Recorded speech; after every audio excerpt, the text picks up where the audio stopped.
Dhupguri railway station Vande Bharat sleeper ট্রেনের stoppage দাবিতে অবস্থান কর্মসূচি পালন করে ধূপগুড়ি মহকুমার নাগরিক মঞ্চের নেতৃত্বে ব্যবসায়ী সমিতি ও বিভিন্ন সংগঠন একদিন ধূপগুড়ি রেলওয়ে স্টেশনের টিকিট কাউন্টারের সামনে প্রায় 4 ঘন্টা ধরে অবস্থান বিক্ষোভ দেখান আন্দোলনকারীরা। তাদের দাবি বন্দে ভারত স্লিপার ট্রেনের স্টপেজ ধূপগুড়িতেও দিতে হবে। অবস্থান বিক্ষোভের পাশাপাশি আন্দোলনকারীরা স্টেশন ম্যানেজারের হাতে একটি স্মরণকল্পিত তুলে দেন। স্টেশন মাস্টার আন্দোলনকারীদের আশ্বাস দেন যে এই বিষয়ে তিনি রেল দপ্তরের উচ্চপদস্থ অধিকারীদের সঙ্গে কথা বলবেন।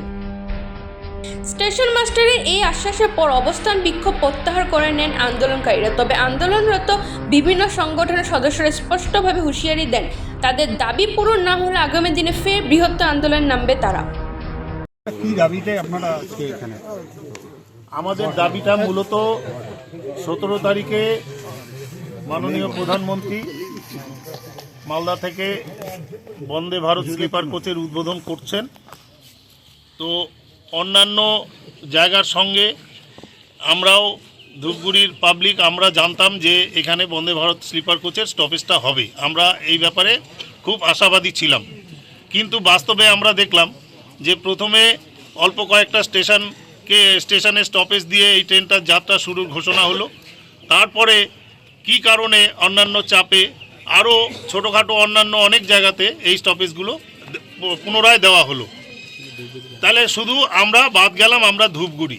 তা আমাদের ধূপগুড়ি মহকুমা একটা মহকুমা যেটা অনেকগুলো গ্রাম বেষ্টিত একটি শহর, এবং এখানে ব্যবসার মধ্যে কাঁচামাল এবং অন্যান্য যে ব্যবসা সামগ্রী, সেই সঙ্গে মাছ, কাঁচামাল, অন্যান্য ব্যবসা, এই ব্যবসায়ীরা দূরপাল্লায় তাদেরকে ব্যবসার কারণে যেতে হয়, মাল আনতে যেতে হয়। তো আজকে বন্দে ভারত স্লিপার কোচের মতন একটি উন্নত মানের ট্রেন যেটা আমাদের ধূপগুড়ি থেকে স্টপেজ দিলে আমাদের ব্যবসা অনেক ভালো হতো, আমাদের নাগরিকরা অনেক ভালো পরিষেবা পেত।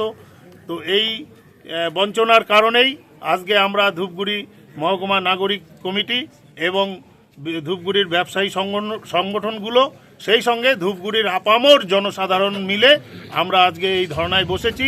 যতদিন পর্যন্ত আমাদের এই দাবি আদায় না হবে ততদিন পর্যন্ত আমাদের এই আন্দোলন চলবে। কি বলছে রেল, কি কারণে হচ্ছে না? কারণ আমরা কিছুই জানি না। এখন দেখেন বিভিন্ন দাবি আদায়ে মুখ্যত এমএলএ এমপি এনাদের ভূমিকা থাকে। এখন আমাদের ধূপগুড়ির এমপি জয়ন্ত রায়, ধূপগুড়ির এমএলএ আমাদের নির্মল চন্দ্র রায়, এনারা এখন এই ব্যাপারে যদি সদর্থক ভূমিকা নিতেন তাহলে হয়তো আমরা প্রথম ঘোষণাতেই ধূপগুড়িতে আমরা স্টপেজটা পেতাম। এখন এনারা কতদূর কি চেষ্টা করেছেন আমরা জানি না, কিন্তু আমরা স্টপেজ পাইনি। আমরা ধরে নিচ্ছি যে এটা আমাদের বিফলতা, কিন্তু আমরা এই স্টপেজ আমাদের ধূপগুড়ি দিতেই হবে। আমরা এই আন্দোলনে আমরা সামিল। আমাদের স্টপেজ না দেওয়া পর্যন্ত আমাদের আন্দোলন চলবে।